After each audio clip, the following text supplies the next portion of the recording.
Hello and welcome to today's episode of the Physio Practice Success Show. My name is Chaz Arachia and I'm an ex-physio, multiple practice owner and the founder of physiomarketing.co. So today's episode, we are going to talk about a very, very big topic, something that myself, when I was a practice owner and a lot of our clients thought was had it in their way before they succeeded. And the topic is why being a great physio just isn't enough to grow your practice.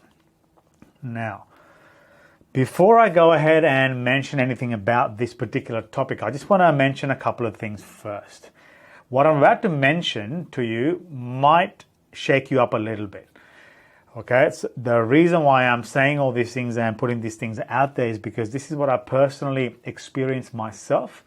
And I really want to make it really, really clear that anything that I say is from a learning experience from myself, running practices and obviously helping our clients. These are some of the things that they mentioned to us as well.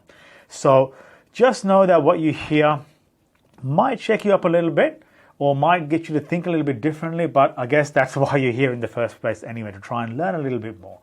So what I would really encourage you is to have an open mind as we are going through this process and take action on these steps. You know, even if it's something really, really small, take something away today, because what I want for you is get something out of it to better your practice, you know, right from today. That is my goal for you. Okay? Because by the end of it, you know, my goal out of this whole episode today is not only just to create happier patients for your practice, but obviously give you more profits as well. That's my passion and that's my vision for you as a practice owner. Okay, so I just want to share with you what a typical practice owner's journey is. Now, this includes myself. When I graduated from UQ, doing my physio degree, and along with all our clients as well. Most physio practice owners are physios themselves. You know, there are some that are, you know, bought their practice and they sort of grew it from there. But most of them, including myself, you know, we did a physio degree.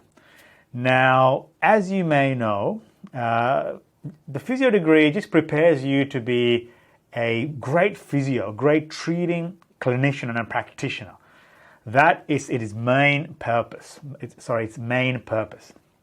In my experience, it had a very, very minimal business education in how to actually make a private practice work out in the real world in a commercial sense. All right, that's what I experienced. And again, that's what a lot of our other physio practice owners experienced as well. Because understandably, right, it's not a business degree, it's a physio degree. So that's one thing. Right, and as a result of this sort of upbringing and the course, what I experienced and what I hear all the time is you think that just being a great physio is all you need to be and all you need to have a great business and a practice. All right, and rightly so. You're studying hard, you're getting good marks, good degree, good. You know, you're passing well, or doing all that kind of things. But when you go into the real world and try to run a business and an actual practice, you find out the very, very hard way that just because you are a good physio is not enough to, you know, grow your practice, which is a big, big thing. There are other things. So if you have a look at the parts of a business, all right, there are 5 main parts. There is sales, marketing, HR, productivity, what's the other one? Time management, I think. Don't quote me on it. But there's 5 of them, right? What we learn as physios in the degree is production and delivery. That's what we really learn, right? Which is you know, that's the purpose of the degree. But a practice owner's number one business activity out of those little the areas that I mentioned should be, this is a practice owner's number one business activity, should be sales and marketing. Right? That should be your role to grow your practice, because you're the leader, you're the driver, you're the mover, and you're the shaker. You need to have sales and marketing front and center, because without sales and marketing, as a business, you're not going to generate revenue. This is what I had to find out the hard way, right?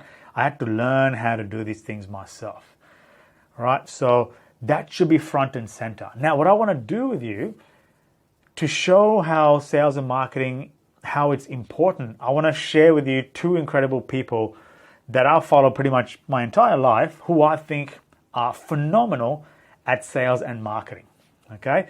I'm sure you've heard of these two. One is Steve Jobs and one is Gordon Ramsay, all right? Now, Steve Jobs, obviously, he's long past now. It's going to be 10 years this year, I think.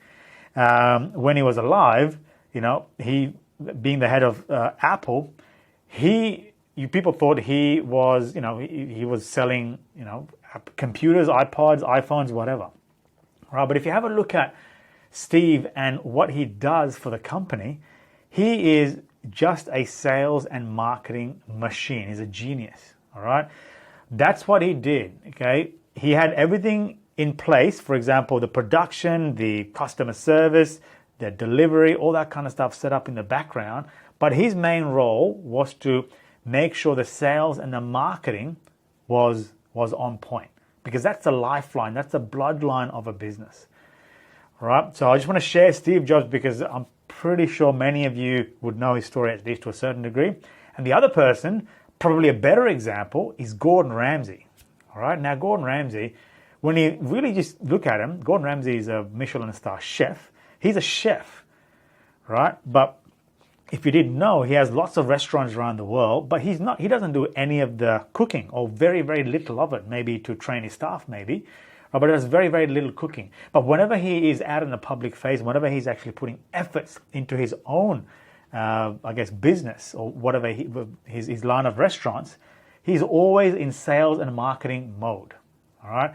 Now, this comes in different ways, creating authority, all that kind of stuff, which I'll cover a bit later on. Right. But if you have a look at Gordon, all right, he is literally, his presence, every time you see him, he's in a sales and marketing role. He talks about how much he knows about food, all these kind of things that gets people to think that, hey, listen, he's the expert in this area. A lot of sales and marketing. He makes very little food. All right. I just want to mention those two characters because hopefully that'll get you to think a little bit differently as to what your true role should be if it already isn't. All right. So now what I want to do now, since sales and marketing is the most important thing that you as a physio practice owner should be doing, I'm going to very, very quickly run through, the formula and the method that we use. It's called the Own Your Area method. It is a tried and tested formula. Now I'm just going to run through this very, very quickly just to give you an idea of how the sales and marketing component is going to work for you to obviously land the new patients that you want. Okay, so it really starts off with a strong website. Now, what I mean by strong website is, by the way, now I'm just going to quickly cover these, 8 components in the method. But if you want to get more of a detailed explanation of this, there's more videos and keynote presentations. But let me cover this very quickly.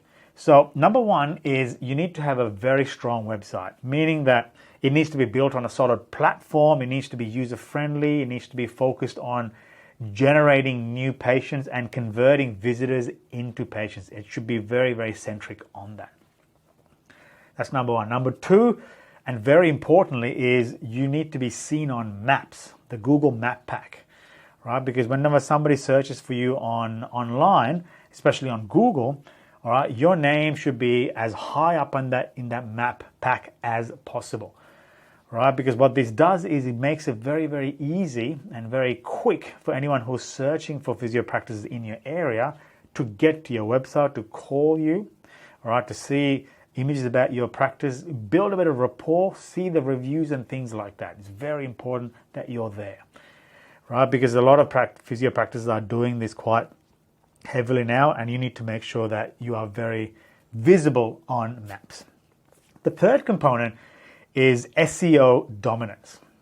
Now, SEO, there's a few marketing channels, but SEO is one of the highest ROI channels there is when it comes to digital marketing. Email is probably the highest. It has a lot of ROI, but SEO is a very, very close second. Right? Only because SEO generates a lot of trust in when people see these results. Now, if you didn't know what SEO is whenever you type something into Google, it is the organic rankings that come up. You'll see, when you type something into Google, there's usually the first section, the first 3 or 4 entries or the results will be ads or paid or sponsored advertising, and the ones below that is going to be organic. So SEO is ranking as high as you can in organic. It's very important because a lot of people still trust organic results over your Google, so paid results. That's number 3. But in saying that, SEO it's a slow burn, all right, but it has incredibly high ROI when it's working 12, 18, 24 months down the track, right? So it's a slow burn. To try and offset the time it takes for SEO to work, you need to have paid advertising. So this is when our 4th part of the formula comes into play, which is called new patients on demand. So this is really paid advertising on Google, on Facebook, Instagram, Bing, and YouTube, right? So when you pay for ads, it gives you the chance to get on top of results, be seen. It's active paid marketing to get your practice in front of your potential new patients. It's very, very important. Okay. Now, the 5th part is get more 5-star reviews or have pretty solid reputation management, because the number of physio practices are increasing every day, and you need to make it very, very clear to whoever's seeing you online that, hey, listen, my practice and our practice is a trusted one because look at all our reviews. They're high, they're 5-star reviews or 4.9 out of 500 reviews. It gives a very clear indication of trust. It builds a lot of trust. And we find that a lot of physio practices still are a bit lagging on getting this on board. All right. And it's very important that you get this in play. There's a system in place for you to make sure that you get reviews, constant reviews. Very, very important. All right. And by the way, all these little bits and pieces that I'm mentioning, we take a lot of time with our clients to make sure that we plug on. We all do all of this for them. Right. Number 6 is social media exposure. Okay. So we talked about ads before. This is the organic sense of social media.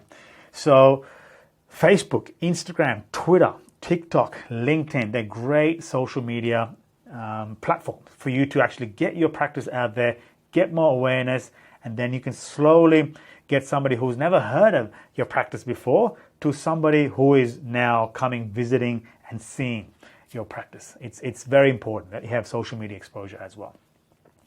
And the 7th one, and this is probably one of the biggest ones that we see that physio practices don't do, and we spend quite a lot of time on, is you need to have a solid system, solid non-manual / obviously automated system of looking after new inquiries and getting new bookings. So what I mean by this is, practices tend to, either send an inquiry or sometimes call and leave a voicemail, or they might use a chatbot in your website.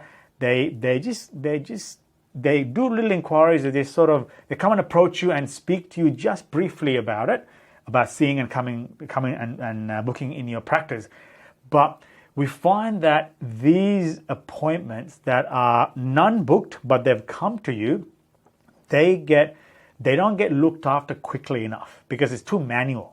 Right? This is where an automated system of any inquiry that comes through needs to have a process of follow-up, so you get them from a initial inquiry to a booked appointment in your diary. It's a very, very important one. In fact, this is where probably a huge amount of physio practices they're leaving money on the table because they don't have a solid process behind this.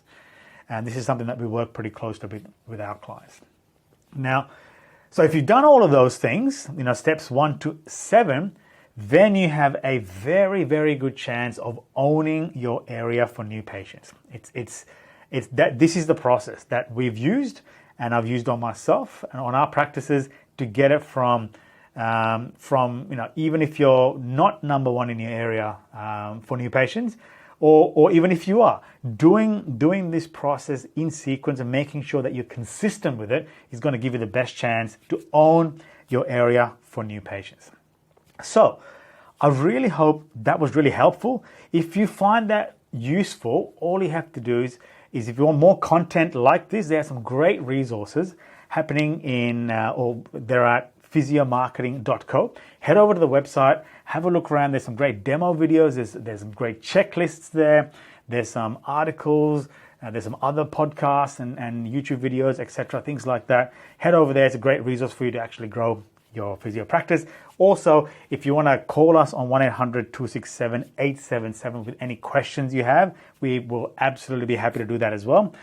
Or if you have any questions, come and email us at info@physiomarketing.co.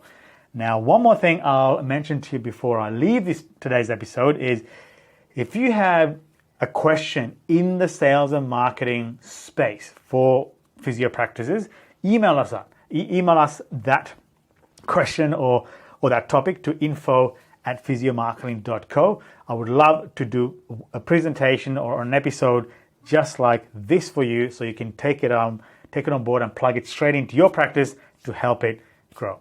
So thank you very much for being here today. Until next time, take care, and I'll see you soon.